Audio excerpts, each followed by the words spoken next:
कुंजपुर नगर में कावेरी नाम की एक औरत अपनी इकलौती बेटी आराध्या के साथ रहती थी। उसके पति रामपाल बहुत साल पहले किसी बीमारी में ग्रस्त थे, जिस वजह से वो दुनिया छोड़ चल बसे। तब से ही कावेरी सिलाई करके अपना और अपनी बेटी का लालन पालन किया करती है। उसकी बेटी आराध्या अब शादी के लायक हो चुकी थी, परंतु उसका रंग सांवला होने के कारण उसके लिए कोई अच्छा रिश्ता हाथ नहीं लग रहा था, जिस कारण कावेरी परेशान थी। एक दिन कावेरी के घर उसके गांव की एक औरत आती है और कहती है, कावेरी, तुझे मैंने अपना ब्लाउज सिलने के लिए दिया था, सिल गया क्या? अगर सिल गया हो तो दे दे। सिल तो गया है, बस एक बार पक्की सिलाई लगानी बाकी है। आधे घंटे का काम रह गया है, बस आधे घंटे बाद दे दूंगी।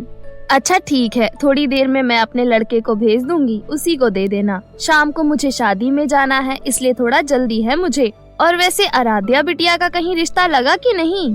कहाँ लगा कमला बहन, बहुत जगह बात चलाई है, परंतु कहीं कुछ नहीं हुआ। बाकी सब ऊपर वाले की मर्जी। जहाँ मेरी बेटी की किस्मत होगी, मेरी बेटी वहाँ विदा हो जाएगी।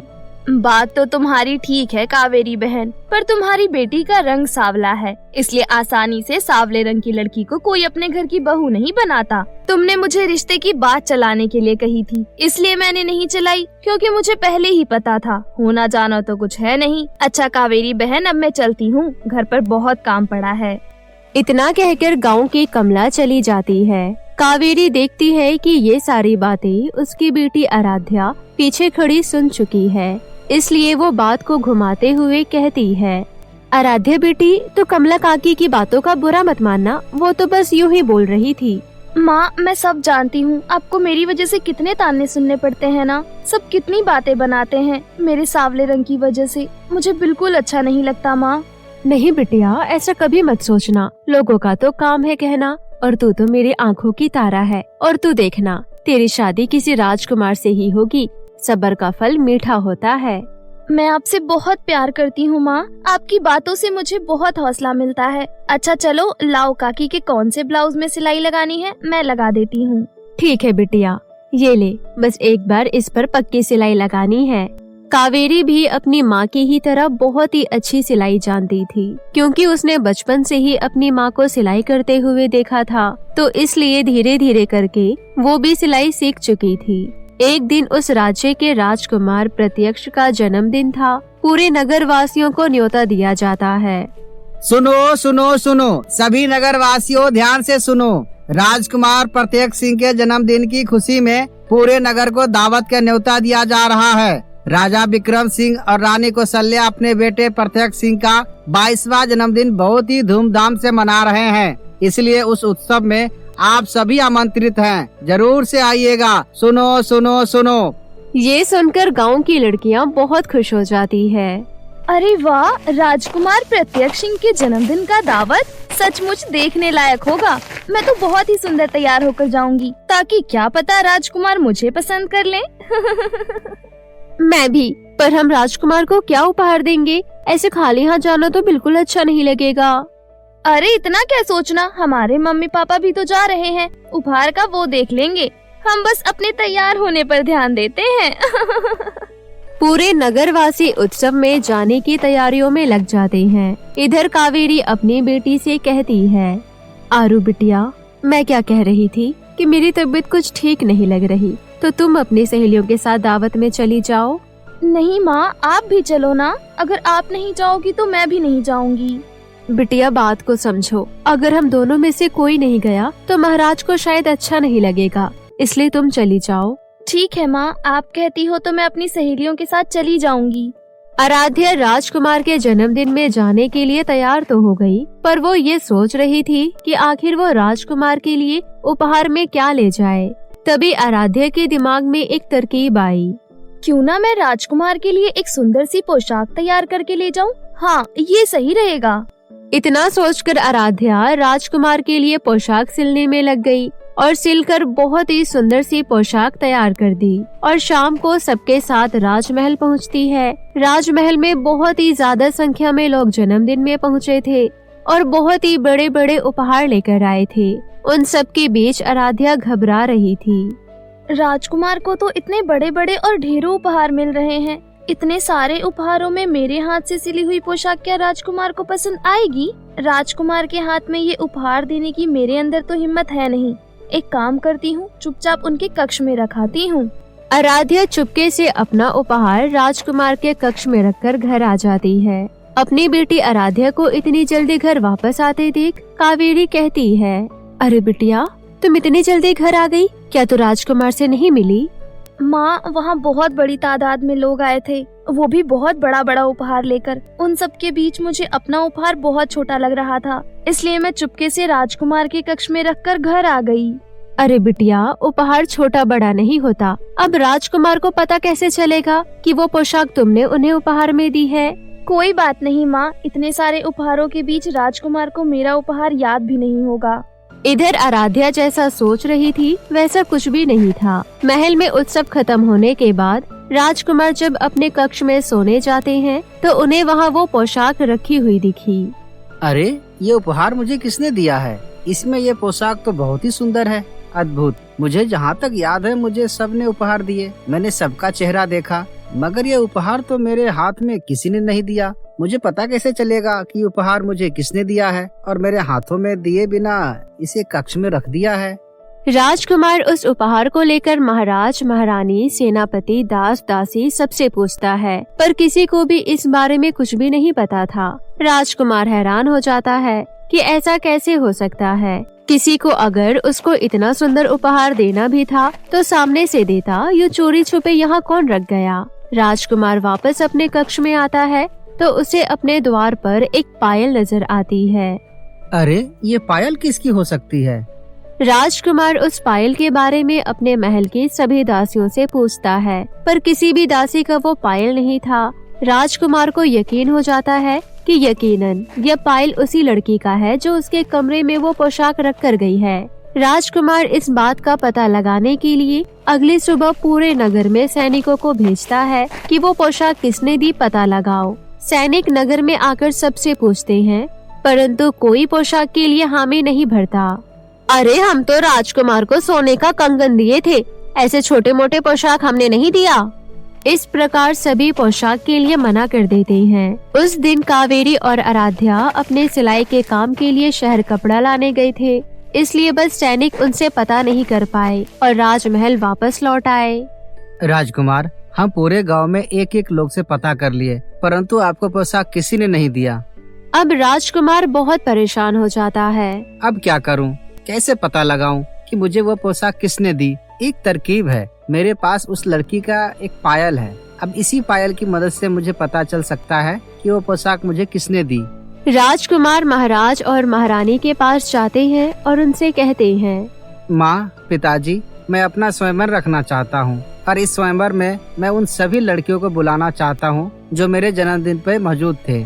फिर मुझे पता चल जाएगा कि ये पोशाक मुझे किसने दी है और मैं उसी से विवाह करूँगा जिसने मुझे यह पोशाक दी है। ना जाने क्यों इस पोशाक ने मेरे दिल को छू लिया। ठीक है पुत्र, अब तुम इस योग्य हो चुके हो कि तुम अपना जीवन साथी चुन सको। जैसी तुम्हारी इच्छा पुत्र, हम आज ही नगर में तुम्हारे स्वयंवर की घोषणा करवा देते हैं। राजकुमार उस पायल के बारे में किसी से कुछ नहीं कहता और चुपचाप अपने कक्ष में चला जाता है। इधर सैनिक द्वारा पूरे नगर में राजकुमार के स्वयंवर की घोषणा करवा दी जाती है। सुनो सुनो सुनो, सभी नगर वासियों ध्यान से सुनो। राजकुमार का स्वयंवर होने जा रहा है जिसमें गांव की सभी नौजवान लड़कियों को आमंत्रित किया जाता है। आप सभी लड़कियां स्वयंवर में जरूर से आना। ये सुनकर तो गांव की लड़कियां खुशी से उछल पड़ती है। अरे वाह, लगता है उस दिन राजकुमार को मैं पसंद आ गई थी, इसलिए अब वो मुझसे शादी करने के लिए स्वयंवर रचा रहे हैं। हाय, इस बार तो मैं और अच्छी बनकर जाऊंगी। कुछ भी मत सोच, मैंने देखा था राजकुमार तो मुझे देख रहे थे, जरूर उनको मैं पसंद आई हूँ। इस प्रकार गांव की लड़कियां ख्याली पुलाव पकाने लगती है और मन ही मन बहुत खुश होती है। ये खबर कावेरी और आराध्या तक भी पहुंचती है।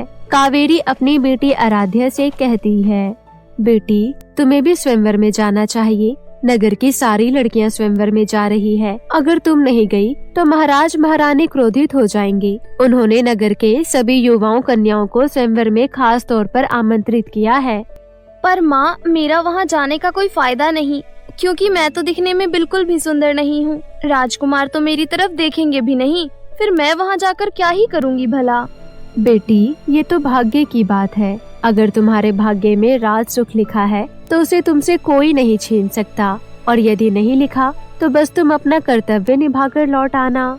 अपनी माँ की बात सुनकर आराध्या स्वयंवर में जाने के लिए तैयार हो जाती है। फिर शाम को सभी लड़कियाँ अच्छे से तैयार होकर स्वयंवर में शामिल होती है। राजकुमार स्वयंवर वाले दिन वही पोशाक पहना होता है जो आराध्या ने उन्हें दिया था।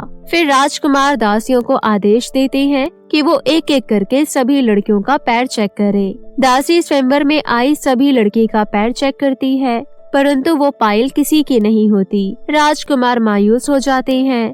तभी स्वयंवर में आराध्या पहुंचती है। आराध्या राजकुमार को अपनी दी हुई पोशाक पहने हुए देखकर बहुत खुश होती है।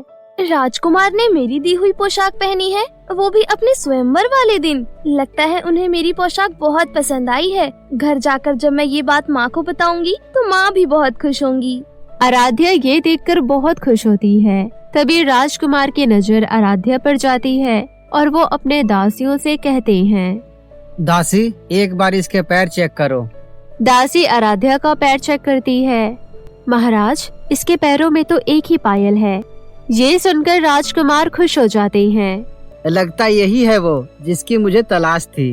राजकुमार आराध्या के पास आते हैं और उससे पूछते हैं, क्या यह पायल तुम्हारा है?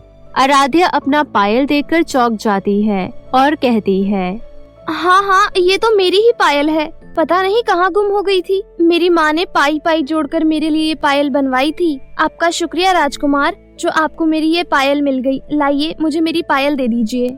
राजकुमार अपने हाथों से आराध्या के पैरों में वो पायल पहनाता है। ये देखकर स्वयंवर में आई हुई सभी लड़कियां आराध्या से जल भुन जाती है। राजकुमार कहते हैं, आप लोग जानते हैं मैंने ये स्वयंवर क्यों रखी है? क्योंकि मैं अपना जीवन साथी चुनना चाहता था। जिस लड़की की मुझे तलाश थी वह मुझे मिल गई है, और आज जो मैंने पोशाक पहनी है यह उसी लड़की ने दी है। मैं इनका नाम तो नहीं जानता, पर मैं इनसे शादी करना चाहता हूँ। क्या तुम मेरी जीवन संगनी बनना चाहोगी? ये सुनकर आराध्या थोड़ी घबरा जाती है और कहती है, राजकुमार, मैं आपके लायक नहीं हूँ। आपको तो मेरे से भी सुंदर लड़कियाँ मिल जाएंगी। प्रेम तो दिल से होता है, और दिल तो मैंने तुम्हें उसी वक्त दे दिया था जब मैंने ये पोशाक देखा। और तुम्हारी पायल, इसी पायल की वजह से आज मैं तुम तक पहुँच पाया हूँ। तुम मेरी नजरों से देखो, तुम मेरे लिए दुनिया की सबसे खूबसूरत लड़की हो। राजकुमार की बात सुनकर आराध्या शर्मा जाती है। फिर कावेरी को राजमहल बुलाया जाता है और शुभ मुहूर्त देखकर राजकुमार और आराध्या का विवाह संपन्न हो जाता है। अब आराध्या के जीवन में दुनिया की सारी खुशियाँ थी। आसमान में एक सैंडल और 2 फ्रॉक का घर। माहिका अपनी माँ और मौसी के साथ रहती थी, लेकिन कुछ वक्त पहले लंबी बीमारी के बाद उसकी माँ की मौत हो गई थी।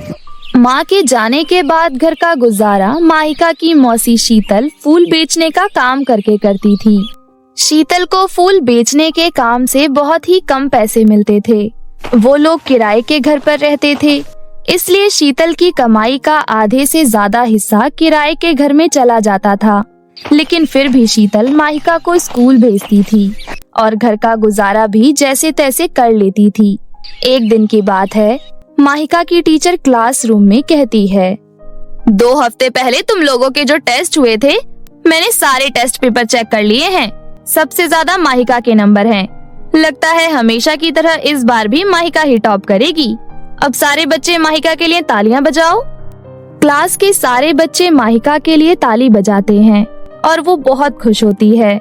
घर आकर माहिका शीतल से कहती है, मौसी, ये देखो मेरे टेस्ट पेपर, मेरे सबसे ज्यादा नंबर है। ये तो बहुत अच्छी बात है, ऐसे ही मन लगाकर पढ़ाई करना। मौसी, इसी बात पर मेरे लिए खीर बना दो, मेरा खीर खाने का बहुत मन कर रहा है। ठीक है, तो स्कूल की ड्रेस चेंज कर ले और हाथ मुंह धो ले, तब तक मैं खीर बना देती हूँ। माहिका अपने कमरे में चली जाती है। थोड़ी देर बाद माहिका खीर खाने आती है। वाह मौसी, आपने तो बहुत टेस्टी खीर बनाई है। आप मेरी पसंद का कितना ध्यान रखती हो। सच में आप बहुत अच्छी हो। दोनों बातें कर करके खा रहे होते हैं। थोड़ी देर बाद माहिका बाहर खेलने चली जाती है। जब माहिका खेलकर घर लौट रही थी, तभी उसकी मकान मालकिन उसे रोकती है और बोलती है, ओए लड़की सुन। आंटी नमस्ते। ये नमस्ते छोड़ और बता, तेरी मौसी मेरा किराया कब देगी? 5 महीने का किराया जमा हो गया है। आंटी मुझे इस बारे में कुछ पता नहीं है, लेकिन मैं अभी मौसी को बता दूंगी। इतना बोलकर माहिका घर आ जाती है। घर आकर वो शीतल से बोलती है, मौसी आपने अभी तक किराया क्यों नहीं दिया है? तुझे कैसे पता कि मैंने किराया नहीं दिया अभी तक? मुझे घर आते हुए आंटी मिली, उन्होंने ही बोला कि आपने 5 महीने से किराया नहीं दिया है। बहुत गुस्से में थी वो। ये सुनकर शीतल अपने मन में सोचती है, ये क्या बात हुई? बच्चे को बोलने की क्या जरूरत थी? मैं पैसे जोड़ रही हूँ, एक बार में दे दूंगी, हद होती है। इतना सोचकर शीतल माहिका से कहती है, तू इन सब बातों पर ध्यान मत दे। अगर आज के बाद आंटी ने तुझे ये सब बोला तो बोल दियो कि सीधा मेरे से आकर बात करें, या मैं खुद उनसे जाकर बात कर लूंगी। ठीक है। वैसे मौसी 2 दिन बाद मेरा जन्मदिन है, उसके लिए क्या सोचा है आपने? मैं तेरे लिए बहुत सुंदर फ्रॉक और सैंडल लेकर आऊंगी। सच में मौसी? वाओ, मुझे तो अभी से ही बहुत खुशी हो रही है। वैसे इसके लिए आपके पास पैसे हैं ना? हाँ हाँ, उसकी फिक्र तू मत कर, मैं बहुत महीने से तेरे जन्मदिन के लिए पैसे जोड़ रही थी। इस तरह शीतल सारे जरूरी काम छोड़कर माहिका की खुशियों का ध्यान रखती थी। अगले दिन शीतल की मकान मालकिन उनके घर आ जाती है। शीतल, ओ शीतल! आवाज सुनकर शीतल बाहर आती है। आइए दीदी, बैठ जाइए, मैं आपके लिए पानी लेकर आती हूँ। कोई जरूरत नहीं है, ये बता मेरा किराया देने में और कितना टाइम लगाएगी? दीदी, कल माहिका का जन्मदिन है, उसके बाद मैं आपके किराए के सारे पैसे धीरे धीरे आपको जोड़कर दे दूंगी। तेरे लिए मेरे किराए से ज्यादा जरूरी माहिका का जन्मदिन है? नहीं दीदी, ऐसी बात नहीं है, बस उसकी माँ नहीं है तो मैं पूरी कोशिश करती हूँ कि उसे कभी माँ की कमी महसूस ना हो। ये सब मुझे नहीं पता, मैं यहाँ आज अपना किराया लेने आई हूँ। या तो मुझे मेरा किराया दे या तो इस घर से बाहर निकल। नहीं दीदी, ऐसे मत बोलो, यहाँ से हम कहाँ जाएंगे? इतने सालों से हम यहीं रहते हैं, थोड़ा तो हम पर तरस खाइए। अभी मैं पैसे कहाँ से लाऊंगी? पैसों के मामले में मैं किसी पर कोई तरस नहीं खाती। दीदी, आप 2 महीने और रुक जाइए, मैं 2 काम करूंगी और जल्दी से आपके सारे पैसे चुका दूंगी। 5 महीने रुक गई, अब इससे ज्यादा मैं नहीं रुकने वाली। मैं कल आ रही हूँ, अगर तूने कल मुझे पैसे नहीं दिए तो मैं तुझे अपने घर से निकाल दूंगी। इतना बोलकर मालकिन चली जाती है। उसके जाने के बाद शीतल की आंखें भर जाती है और वो अपने मन में सोचती है, अब मैं क्या करूं? एक दिन में पैसे कहाँ से लाऊं? पड़ोस वाली मीना के घर जाकर देखती हूँ, उससे उधार ले लेती हूँ। शीतल मीना के घर जाती है। मीना, मुझे थोड़े पैसे उधार दे दे, मैं तुझे जल्दी ही लौटा दूंगी। तेरे ऊपर पहले से ही इतना कर्जा है और अब मेरे से भी लेने आ गई है? नहीं, मैं नहीं दूंगी तुझे उधार, क्योंकि मैं अच्छे से जानती हूँ तू पैसे वापस नहीं कर पाएगी। मीना शीतल को पैसे देने से मना कर देती है। शीतल 3-4 लोगों के पास जाती है, लेकिन कोई भी उसे पैसे नहीं देता। अगले दिन सुबह सुबह मालकिन आ जाती है और शीतल से पैसे मांगने लगती है। शीतल और माहिका मालकिन के सामने बहुत रोते हैं, लेकिन मालकिन उनकी एक नहीं सुनती। देखो, मेरे सामने रोने का कोई फायदा नहीं है, अपने अपने कपड़े उठाओ और इस घर से निकलो। शीतल थोड़ा बहुत सामान लेकर माहिका के साथ घर से बाहर निकल जाती है। चलो मौसी, जंगल चलते हैं, यहाँ हमें सारे लोग देखकर हंस रहे हैं। जंगल में कोई हमारा मजाक बनाने वाला नहीं होगा। दोनों जंगल चले जाते हैं और वहीं किसी पेड़ के नीचे बैठ जाते हैं।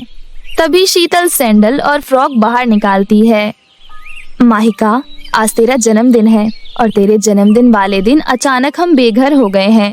ये वही फ्रॉक और सैंडल है जो मैंने तेरे लिए खरीदा था। माहिका रोने लगती है और शीतल के गले लग जाती है। थोड़ी देर बाद वहाँ एक गरीब लड़की अपनी दादी के साथ आती है। सुनो, हमारी मदद करो, मैंने बहुत दिनों से यही कपड़े पहन रखे हैं। क्या तुम्हारे पास कोई कपड़े हैं? अगर है तो मुझे दे दो, और हाँ, हमें भूख भी लग रही है।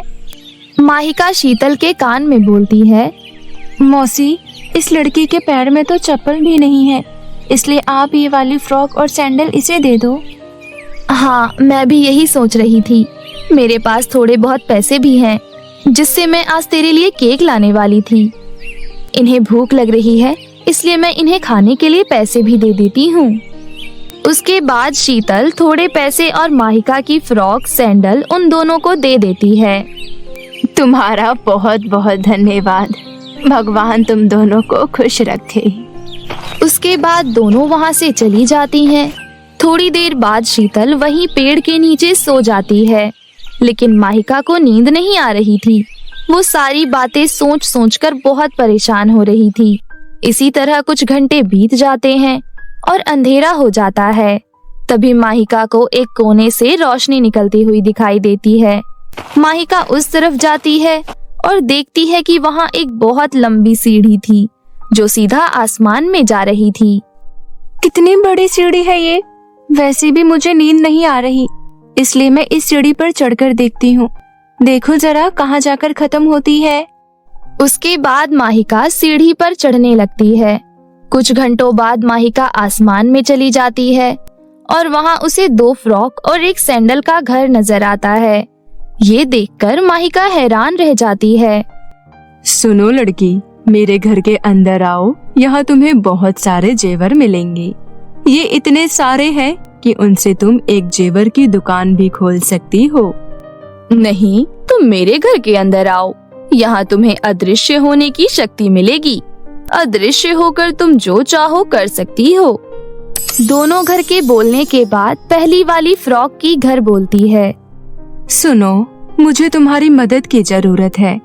मेरे घर के अंदर एक छोटी सी अनाथ बच्ची है। तुम उसे अपने साथ पृथ्वीलोक लेकर चली जाओ। यहाँ मैं उसका ज्यादा दिनों तक ध्यान नहीं रख सकती हूँ। सबकी बात सुनने के बाद माहिका बोलती है, मुझे किसी चीज का लालच नहीं है। मैं पहले वाले फ्रॉक के घर के अंदर जाकर उस बच्ची को लेना चाहती हूँ। उस बच्ची को एक परिवार की जरूरत है। मैं अपनी मौसी के साथ काम करना शुरू कर दूंगी और उसका अच्छे से ख्याल रखने की कोशिश करूंगी। इतना बोलकर माहिका घर के अंदर जाती है, लेकिन वो देखती है कि वहाँ कोई बच्ची नहीं है, बल्कि वहाँ तो बहुत सारे सोने के सिक्के रखे हुए हैं। आपने तो कहा था यहाँ पर एक छोटी बच्ची है, लेकिन यहाँ तो सोने के सिक्के रखे हुए हैं। हाँ, मैं तो बस तुम्हें परख रही थी। तुम खुद इतनी गरीब हो, लेकिन फिर भी एक बच्चे की जिम्मेदारी उठाने के लिए तैयार हो गई। तुम्हारी इस सच्चाई से मैं बहुत खुश हुई, इसलिए तुम ये सारे सोने के सिक्के अपने साथ ले जाओ। ये सुनकर माहिका बहुत खुश होती है और सोने के सिक्के लेकर वापस आने लगती है। वापस आते आते सुबह हो जाती है। कहाँ चली गई थी तू? मैं तो डर ही गई थी। माहिका शीतल को सारी बातें बताती है। शीतल ये सारी बातें सुनकर बहुत खुश होती है। उसी दिन दोनों सोने के सिक्के लेकर उन्हें बेचने जाती हैं। तभी रास्ते में उन्हें उनकी मकान मालकिन देख लेती है। दोनों को सोनार की दुकान के अंदर घुसते हुए देख लेती है और अपने मन में सोचती है, इन दोनों को मुझे मेरा किराया नहीं दिया जा रहा था और आज सोनार की दुकान के अंदर जा रही हैं। थोड़ी देर बाद दोनों सोने के सिक्के बेचकर मिले हुए पैसों के साथ बाहर आती हैं। बहुत पैसे आ गए हैं तेरे पास। दोनों वहाँ से जाने लगती हैं। अरे रुको, कहाँ भाग रही हो दोनों? चुपचाप से ये सारे पैसे मुझे दे दो।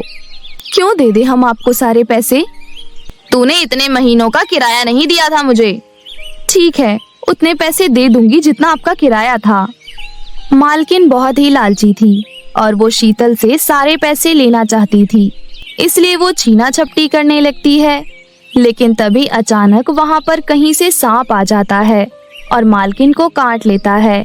मालकिन बेहोश हो जाती है, लेकिन शीतल और माहिका उसे अस्पताल लेकर जाती हैं, जिससे उसकी जान बच जाती है। वो जब होश में आती है तो कहती है, मैं तुम्हारे भोलेपन का फायदा उठाना चाहती थी, मुझे माफ कर दो। तुम दोनों की वजह से आज मेरी जान बची है। अब मैं कभी लालच नहीं करूंगी। इस तरह वो औरत पूरी तरह से सुधर जाती है। उसके बाद शीतल माहिका के साथ वहाँ से आ जाती है और उसी वक्त रहने के लिए एक घर खरीदती है। बाकी बचे हुए पैसों से वो अपने किराने की दुकान खोलती है। इस तरह हमेशा के लिए सब कुछ ठीक हो जाता है और दोनों एक हंसी खुशी जीवन व्यतीत करने लगते हैं। जादुई नेकलेस की खेती। एक समय की बात है, भोलापुर नाम के एक गांव में प्रीति अपनी सौतेली माँ मनोरमा और अपनी सौतेली बहन प्रियांशी के साथ रहा करती थी। वैसे तो ज्यादातर सौतेली माँ दुष्ट और क्रूर होती है, परंतु प्रीति की सौतेली माँ ऐसी बिल्कुल भी नहीं थी। वो प्रीति को अपनी खुद की संतान की तरह ही प्यार करती थी और प्रीति भी उनसे उतना ही प्यार करती थी। परंतु प्रियांशी ऐसी बिल्कुल भी नहीं थी। प्रियांशी को प्रीति फूटी आंख भी नहीं सुहाती थी। तेरी आंखें हैं या बटन, तुझे दिखाई नहीं देता क्या? आज मेरे स्कूल में स्पोर्ट्स डे है और तूने मेरी स्पोर्ट्स वाली टी शर्ट पर ही सब्जी गिरा दी। सॉरी प्रियांशी, पर मैंने ये जानबूझकर नहीं किया। मैं तो तुम्हारे लिए खाना लेकर आ रही थी, पर फर्श पर तुम्हारे इतने सारे कपड़े पड़े हुए हैं, मेरा पैर उसमें फंस गया और सारा खाना तुम्हारे इस टी शर्ट पर गिर गया। बहाने तो तुम बहुत अच्छे बनाती हो। तुम्हें तो बिग बॉस में पार्टिसिपेट करना चाहिए। वहाँ तुम जरूर विनर ट्रॉफी लेकर आओगी, लेकिन मेरे आगे ये ड्रामा करने की जरूरत नहीं है। प्रियांशी ये सब कह ही रही होती है कि तभी वहाँ पर मनोरमा आ जाती है। क्या हो गया प्रियांशी, क्यों सुबह सुबह चिल्ला रही हो? चल, अब तेरी तरफदारी करने वाली भी आ गई। अब तो तुझे मैं कुछ कह ही नहीं सकती। ये तुम कैसी बातें कर रही हो प्रियांशी? बिल्कुल सही कह रही हूँ। आपकी लाडली बेटी ने मेरी टी शर्ट पर ये खाना गिरा दिया। अब आप ही बताइए, मैं स्कूल पहनकर क्या जाऊँ? माँ, मैंने ये सब जानबूझकर नहीं किया। हाँ, अब थोड़ी देर बाद तुम कह दोगी कि ये सब प्रियांशी ने ही किया है। कोई बात नहीं प्रियांशी, अभी मैं तुम्हें ये टी शर्ट धोकर ड्राई करके दे देती हूँ। इसमें ज्यादा टाइम नहीं लगेगा। देखो, अपनी लाडली की गलती को कैसे सुधार रही हैं। ये नहीं कि उसे थोड़ा डांटूं या कुछ कहूँ, पर ये सब तो आप मेरे लिए बचा के रखती हैं ना। कभी कभी लगता है कि मैं आपकी सगी बेटी नहीं बल्कि ये है। प्रियांशी, आज तो ये बात कह दी, आगे से ऐसा कभी मत कहना। तुम दोनों ही मेरी सगी बेटी हो और मेरे लिए कोई सौतेली नहीं है, समझी? इसके बाद प्रियांशी गुस्से में वहाँ से चली जाती है। दिन ऐसे ही बीत रहे होते हैं। एक दिन मनोरमा अपने पति की तस्वीर लेकर अपने कमरे में बैठी होती है और उसकी आंखों में आंसू होते हैं। प्रीति ये सब देख लेती है और मनोरमा के पास जाती है। माँ, आपको पापा की याद आ रही है ना? नहीं बेटा, वो तो मैं तस्वीर साफ कर रही थी बस। माँ, आपको मेरे आगे झूठ बोलने की जरूरत नहीं है। मैं जानती हूँ आप पापा को मिस कर रही हैं। माँ, पापा हमें छोड़कर कहीं नहीं गए हैं। वो तो हमारे साथ ही है। ऊपर आसमान में तारा बनकर हमें देख रहे हैं। हाँ, तू सही कह रही है, ये हमारे साथ ही हैं। अगर ये प्रीति नहीं होती तो शायद वो जिंदा रूप में हमारे साथ होते। इसको बचाने के चक्कर में ही पापा ने अपनी जान गंवाई थी। ये नहीं होती तो पापा हमारे साथ होते। बात बात पर प्रीति को नीचा दिखाना बंद करो। वो एक हादसा था जो किसी के भी साथ हो सकता था। माँ, आप चाहे जो भी कह लें, लेकिन मैं ये बात कभी नहीं भुला सकती कि इसकी वजह से मैंने अपने पापा को खोया है। ऐसा कहकर प्रियांशी वहाँ से चली जाती है, परंतु प्रीति की आंखों में आंसू आ जाते हैं। प्रीति, तुम इसकी बात पर ध्यान मत दो। तुम तो जानती ही हो वो गुस्से में कुछ भी कह देती है। चाहे वो गुस्से में कह रही हो, पर बात तो सही थी। मेरी वजह से ही हुआ ऐसा। नहीं, बिल्कुल नहीं, ऐसा नहीं है। तुम्हारी वजह से कुछ भी नहीं हुआ है। ऐसा कहकर मनोरमा प्रीति को गले लगा लेती है। ये सब प्रियांशी देख रही होती है और अंदर ही अंदर उसका गुस्सा लावा बन रहा होता है। और अब प्रीति की वजह से उसे अपनी माँ से भी नफरत होने लगी थी, क्योंकि उसकी माँ अब प्रीति पर ज्यादा ध्यान देने लगी थी। धीरे धीरे समय ऐसे ही बीत रहा होता है और प्रीति और प्रियांशी बड़ी हो जाती है। प्रीति की पढ़ाई अधूरी रह गई थी, इसलिए वो एक फैक्ट्री में काम करने लग जाती है। वहीं दूसरी ओर प्रियांशी की जॉब एक अच्छी खासी कंपनी में लग जाती है। ऐसे ही एक दिन प्रियांशी जॉब से लौट कर आती है तो वो मनोरमा से कहती है, माँ जल्दी से खाना लगा दो, बहुत तेज भूख लगी है। बस बेटी सब्जी बन गई है, रोटी बन जाए फिर गर्मा गर्म खाना लगा देती हूँ। शाम हो गई है लेकिन आपका अभी तक खाना ही नहीं बना। आखिर आप पूरा दिन घर पर रहकर करती क्या हो? तभी वहाँ पर प्रीति आ जाती है। माँ थोड़ी बूढ़ी हो चुकी है, फिर भी वो पूरे घर का काम करती है। झाड़ू पोछा बर्तन कपड़े और पूरे घर को संभालती है। इसके बावजूद भी तुम कह रही हो कि वो करती क्या है? तुम्हें तो उनका शुक्रिया अदा करना चाहिए और तुम उन्हें ही डांट रही हो। हाँ तो मैं भी काम पर कोई मस्ती करने नहीं जाती, और मेरा काम तो इतना डिफिकल्ट है कि अच्छे अच्छे का पसीना छूट जाता है। तुम्हारी तरह नहीं कि फैक्ट्री में गए 4 हाथ चलाए और काम हो गया। प्रीति बहस नहीं करना चाहती थी, इसलिए वो अपनी माँ के काम में हाथ बटाने लग जाती है। धीरे धीरे समय ऐसे ही बीत रहा होता है। एक दिन छुट्टी वाले दिन दोनों बहनें घर पर होती हैं। तभी एक वकील उनके घर पर आता है। जी ये सुरेश जी का घर है? जी हाँ, मैं उनकी पत्नी हूँ, पर आप कौन है? मैं एक एडवोकेट हूँ और सुरेश जी ने अपनी बिल मेरे पास रखी थी। मैं उन्हें काफी टाइम से ढूंढ रहा था पर वो मुझे मिले नहीं, और फिर मुझे पता चला कि उनकी मृत्यु हो गई है। कल उनका एक दोस्त मेरे ऑफिस में आया था और उसी से मुझे यहाँ का पता मिला, इसलिए मैं बिना देर लगाए यहाँ पर आ गया। क्या लिखा है बिल में? और पापा ने ये घर किसके नाम किया है? इस बिल में ये लिखा है कि सुरेश जी अपने पूरे होशो हवास में ये घर अपनी पहली पत्नी की बेटी प्रीति के नाम कर रहे हैं, और उनके नाम जो फैक्ट्री थी वो भी उन्होंने अपनी पहली पत्नी की बेटी के नाम की है। अरे हाँ, मैं तो उनकी फैक्ट्री के बारे में भूल ही गई थी। उनके जाने के बाद तो उनकी फैक्ट्री पर ताला ही लग गया और उसके बाद वहाँ जाना ही नहीं हुआ। बिल के बारे में मुझे आपको बताना था, सो मैंने बता दिया। अब मैं चलता हूँ। ऐसा कहकर वो वकील वहाँ से चला जाता है, परंतु प्रियांशी गुस्से से आग बबूला होकर अपने कमरे में चली जाती है। पापा ने आखिर ऐसा क्यों किया? उन्होंने सब कुछ मेरे नाम पर क्यों कर दिया?